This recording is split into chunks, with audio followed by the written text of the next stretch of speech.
हमारे द्वारा बोली जाने वाली कहानी किसी भी सत्य घटना पर आधारित नहीं है और इसके सभी पात्र काल्पनिक हैं। आकाश लौटकर आए तो चेहरे पर परेशानी, चिंता की लकीरें थी। चेहरा देखकर ही मैं कई आशंकाओं से घिर गई। क्या हुआ, सब ठीक तो है? उन्होंने बस मुंह लटकाए हूं का जवाब दिया। तो फिर आप परेशान क्यों हैं?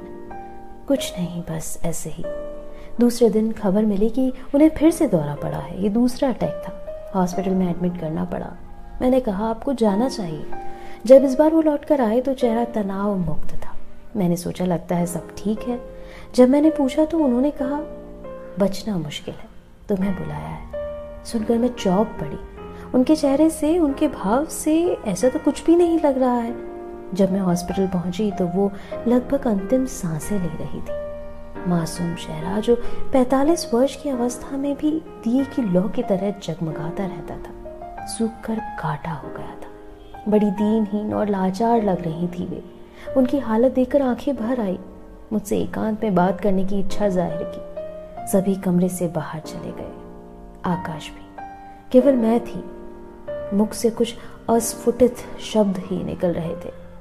निक्की, इस जीवन का कहा सुना माफ करना, और देख वो डायरी आकाश के हाथ न लगे, उसे जला देना। दीदी, नहीं नहीं, आप मुझे छोड़कर नहीं जा सकती हो। मैं उनसे लिपटकर रोने लगी। अरे पगली, रोते नहीं। पिताजी की सारी संपत्ति तेरे नाम लिख दी है, उसे स्वीकार करना। उनका हाथ मेरे सिर पर था। दुनिया वैलेंटाइन डे के रंग में डूबी थी। लाल सुर्ख गुलाब प्रेमिकाओं के सुंदर केशों की शोभा बने थे। प्रेम का पहला इजहार उनकी अंतरात्मा तक को महका रहा था। ठीक उसी दिन सरकारी अस्पताल के प्राइवेट वार्ड में, दुनिया से दूर लेकिन अपने अधूरे अरमानों के साथ, उन्होंने मेरी ही बाहों में दम तोड़ा था। मृत्यु से कुछ क्षण पूर्व ही उनका चेहरा पुनः जगमगा उठा, जैसे दिए की लौ, अपनी मृत्यु से पूर्णतः संतुष्ट, जैसे कोई गिला शिकवा नहीं। काश उन्होंने कहने का मौका तो दिया होता। जो कुछ मेरा है वो सब आकाश भी उनका है। मैं बाहर आ गई। आकाश ने आतुरता से पूछा था, क्या हुआ? मैं पुनः रो पड़ी। देखा आकाश के चेहरे पर वही शांति, वही स्थिरता, वही सुकून। उनके परिवार में कोई शेष नहीं था। जो कुछ भी थे हम लोग ही थे। अंतिम संस्कार कौन करे? मैंने कहा आपको ही करना चाहिए। आखिर वो आपकी दोस्त थी। आकाश से जब मेरी शादी हुई तो उन्हें आकाश के आसपास ही पाया था। वो आकाश की हम उम्र थी। लोगों से सुना भी था कि वो आकाश की सबसे अच्छी दोस्त है। बड़े बाप की इकलौती बेटी। मेरी ससुराल से कुछ ही दूरी पर उनकी शानदार कोठी थी। कोठी के सामने ही बड़ा सा लॉन, नौकर चाकर, गाड़ी मोटर, सभी सुख सुविधाओं से संपन्न। बाद में पता चला कि दोनों कॉलेज में एक साथ ही पढ़ते थे। ग्रेजुएशन के बाद आकाश ने सर्विस कर ली और वो पढ़ने के लिए शहर से बाहर चली गई। जैसा कि होता है, कोई लड़की अपने पति के साथ किसी और लड़की का नाम सहन नहीं कर सकती, फिर चाहे वो कितने ही अच्छे दोस्त क्यों ना हो। मैं भी कई शंकाओं से घिरती चली गई। क्या चक्कर है इनके बीच? केवल दोस्त या कुछ और भी? मेरी शादी को 5 साल गुजर गए। एक बेटा और उसके पीछे एक बेटी का जन्म हुआ। उसी की सालगिरह पर जब वो मेरे घर आई तो मैंने पूछा, आपके दोस्त ने तो शादी कर ली, 2 बच्चों के पिता भी बन गए, आपका क्या इरादा है? वो थोड़ा सा मुस्कुराई, फिर बड़ी सहजता से बोली, शादी ब्याह संयोग की बात है, जहां संजोग हो वहीं होती है। मेरी समस्त शंकाओं के आधार पुख्ता हुए। 1 वर्ष बाद जब उनके पिता का देहांत हुआ तो उनके विवाह की प्रत्येक संभावना खत्म होती नजर आई। आकाश अभी भी कोठी जाते थे। एक ऐसी ही शाम थी जब आकाश काफी देर बाद भी न लौटे, तो मैं स्वयं कोठी जाने का फैसला कर चुकी थी।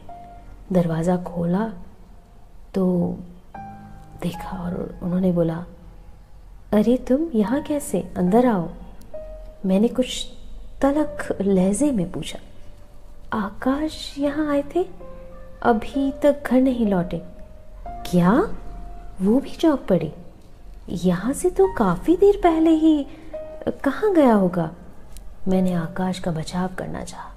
हो सकता है कहीं और चले गए हो, अच्छा मैं चलती हूँ। अरे ऐसे कैसे, पहली बार हमारे यहाँ आई हो?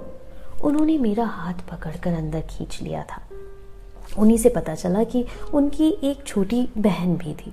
15-16 साल की अवस्था में एक हादसे में उसका देहांत हो गया था। नाम था निक्की। उस दिन मेरे न चाहने पर भी उन्होंने मुझे अपनी छोटी बहन मान लिया, निक्की नाम दे दिया। फिर उस कोठी में मेरा आना जाना लगा रहता। मन में एक ही लालच था, कभी न कभी कोई न कोई मौका तो मिलेगा। वैसे भी झूठ की उम्र लंबी नहीं होती, लेकिन 25 साल गुजर गए, मुझे कोई मौका न मिला। मेरी शंकाएं आधारहीन साबित हुई थी। तहे दिल से मैंने उन्हें अपनी बड़ी बहन मान लिया। मुझे लड़की का ब्याह करना था, सब कुछ तय हो गया, लेकिन पर्याप्त धन नहीं था। अच्छा लड़का, अच्छा खानदान हाथ से फिसलता नजर आ रहा था, लेकिन इन मुश्किलों में मेरा साथ उन्होंने दिया। आकाश ने उनसे कर्ज के तौर पर 2 लाख रुपए लिए। आशा थी कि लड़की की नौकरी लगते ही दोनों मिलकर कर्ज चुका देंगे। 2 साल गुजर गए, लड़की की नौकरी भी लग गई। इतनी बार आना जाना हो चुका था कि अब कोई औपचारिकता नहीं थी। नौकर ने बताया मालकिन अपने बेडरूम में है। मैं वहीं सीधे उनके कमरे में पहुंच गई। देखा तो वो पलंग पर बैठी कुछ पढ़ रही थी। मुझे सामने पाकर सकुचाई और अपनी डायरी साइड में रख दी। लेकिन मैंने उनकी डायरी छीनते हुए कहा, मैं भी तो देखूं दीदी क्या पढ़ रही हो। नहीं, उन्होंने रोकना चाहा तो मैंने उल्हाना दिया। छोटी बहन भी मानती है और उससे पर्दा भी रखती है। मैंने डायरी देखनी शुरू की। बहुत खूबसूरत कविताएं थी। एक एक शब्द पूरे भाव के साथ कविता में उतरे थे। वाह दीदी, बहुत खूब, क्या कविताएं हैं। फिर मैंने पन्ना पलटा दिया, जो शायद नहीं देखना चाहिए था। डायरी का प्रथम पृष्ठ सुंदर अक्षरों में लिखा था, मेरे प्रिय आकाश के लिए। मेरे तन बदन में आग सी लग गई। भीषण ज्वाला में मैं अपने आप को जलता महसूस कर रही थी। इतना बड़ा धोखा, इतना बड़ा फरेब, उफ। एक पल भी रुकना मुश्किल हो गया था। मैं डायरी फेंक चलने को हुई। उन्होंने मेरा हाथ पकड़ लिया। निक्की सुन तो। मुझे कुछ नहीं सुनना। और सुन लीजिए, मैं आपकी निक्की नहीं हूँ। प्लीज मुझे इस नाम से मत पुकारिए। यदि क्रोध की अभिव्यक्ति न हो पाए तो वो आंखों से आंसू बनकर उभरते। मैं उनकी कर्जदार थी, उनसे छोटी थी, उन पर क्रोध जाहिर न कर सकी। आंखों में बेबसी के आंसू आ गए। मुझे अपने बिस्तर पर बिठाते हुए उन्होंने कहा, निक्की, तू एक पल के लिए भी अपने आकाश का बंटवारा सहन नहीं कर सकी। मैंने तो उसे 25 सालों तक तेरे साथ। बस, मैं गुस्से से चीख पड़ी थी। यदि आकाश से इतना ही प्रेम है तो उनसे शादी क्यों नहीं की? जवाब मिला था, बड़े ही करुण शब्द थे वे। कर लेती, लेकिन क्या करूं, सब भाग्य का खेल है। हम दोनों कॉलेज में 3 साल तक साथ पढ़े। मुझे उससे प्यार हुआ। ये डायरी उसी जमाने में लिखनी शुरू की थी, लेकिन कभी आकाश से कह नहीं पाई। आगे पढ़ने के लिए शहर से दूर चली गई। फिर पता चला कि उसकी शादी होने वाली है तुझसे। मैं पागल सी हो गई। मन में आया कि सब कुछ आकाश से कह दूं कि उससे प्यार है। लेकिन एक ही डर मन में बार बार आता, जरूरी नहीं कि आकाश को भी मुझसे प्यार हो। और फिर उस लड़की का क्या दोष जिसने अब तक अपने पति के सपने भी देखने शुरू कर दिए होंगे। मैं खामोश रही, चुपचाप उसे तुम्हारा बनते हुए देखती रही। तुम्हारी सूरत में कहीं ना कहीं मुझे अपनी निक्की दिखाई देती। अपने दिल पर पत्थर रख लिया था, ये सोचकर कि मैं न सही, मेरी छोटी बहन तो खुश है। अंतिम शब्द कहते कहते वो रो पड़ी। मैं अवाक थी। क्या कोई किसी से इतना प्रेम कर सकता है कि अपना पूरा जीवन?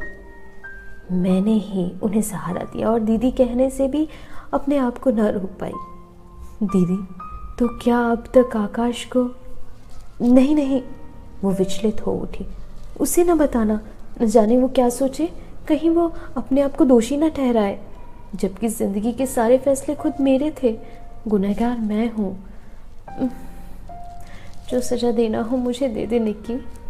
मैं उन्हें रोता तड़पता छोड़कर वहां से चली आई। 3-4 दिनों तक असामान्य रही, फिर सब कुछ सामान्य हो गया। एक दिन आकाश को चिंता मग्न देखा। पूछा तो मालूम पड़ा कि वो अपने पिताजी के नाम से एक भव्य सुख सुविधाओं से युक्त धर्मशाला बनवाना चाहती है। तो इसमें चिंता की क्या बात है? मैंने आश्चर्य से पूछा। तुम नहीं जानती, इस वक्त उसकी हालत खराब है। फैक्ट्री तो बंद होने की कगार पर है, कहीं उसने अपने पैसे मांग लिए तो? आकाश की शंका आधारहीन नहीं थी। दूसरे दिन सुना उन्हें हार्ट अटैक आया है, घर पर ही इलाज हो रहा है। उसके दूसरे दिन ही दूसरा अटैक आया था। जिस बहन को गुजरे कई वर्ष हो चुके थे, वही उनकी संपत्ति की इकलौती वारिस बनी। धर्मशाला बने या न बने, उनका कर्ज चुकाऊं या ना चुकाऊं, अब सब मुझ पर था। आकाश ने नौकरी छोड़ दी, फैक्ट्री को नए सिरे से खड़ा किया, धर्मशाला की नींव रखी गई। आकाश दिन भर उसी में व्यस्त रहते। उनके कहे अनुसार उनकी डायरी चला न सकी, उससे अपने पास रखने का मोह त्याग न सकी। एक दिन वही डायरी आकाश के हाथ लग गई। उन्होंने पढ़ा होगा, तभी तो मेरे पास शिकायत लेकर आए थे। भाई वाह, मेरी बीवी कवित्री भी है और आज तक मुझे खबर नहीं हुई।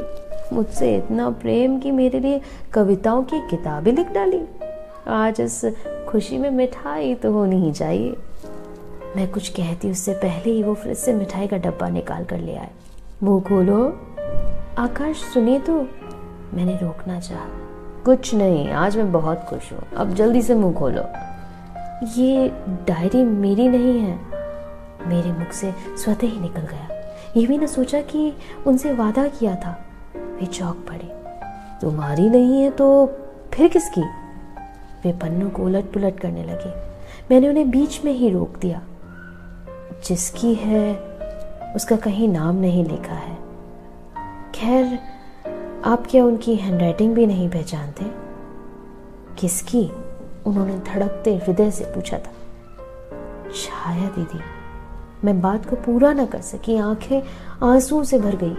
वो भी चढ़ते। कुछ देर तक वहीं बैठे रहे। वे डायरी को एक किनारे रख चुपचाप पलंग पर लेट गए। मैं उनके पास पहुंची। उन्होंने मना कर दिया। डर था कि कहीं आप खुद को दोषी न ठहराएं, जबकि सारे फैसले खुद उनके थे। ये डायरी कॉलेज के ज़माने की है। उसी समय से वो आपको, प्लीज। वो एक छोटे से बच्चे की तरह बिलख बिलख कर रोने लगे। अब कुछ भी न कहो, तुम नहीं जानती, मैं नहीं, मुझ जैसा इंसान दुनिया में कहीं और नहीं होगा। जिसने मुझसे प्रेम किया, ताउम्र जिसकी यादों को अपने हृदय से लगाया, एक तन्हा जीवन गुजार दिया। कभी मेरे ही मन में ख्याल आया था, पल भर के लिए ही सही, यदि वो मर जाती है तो मुझे उसका कर्ज। मैं अवाक थी। आज मुझे चेहरे के उन भावों के अर्थ समझ में आ रहे थे। अब तक ईश्वर से यही मांगा था कि हर जन्म में पति के रूप में आकाश ही मिले, लेकिन आज सोचती हूँ कि यदि उनका दूसरा जन्म हो तो पूर्णतः छाया दीदी के लिए, ताकि वो उनके निश्चल प्रेम के कर्ज को चुका सके, अपने इस अपराध का प्रायश्चित कर सके। आकाश की आंखों से अभी भी अविरल अश्रुधारा बह रही थी। आपको हमारी कहानियां कैसी लगती हैं? हमें नीचे कमेंट बॉक्स में जरूर लिखें और आगे आने वाली सभी कहानियों को सुनने के लिए सब्सक्राइब का बटन जरूर प्रेस करें। Thank you.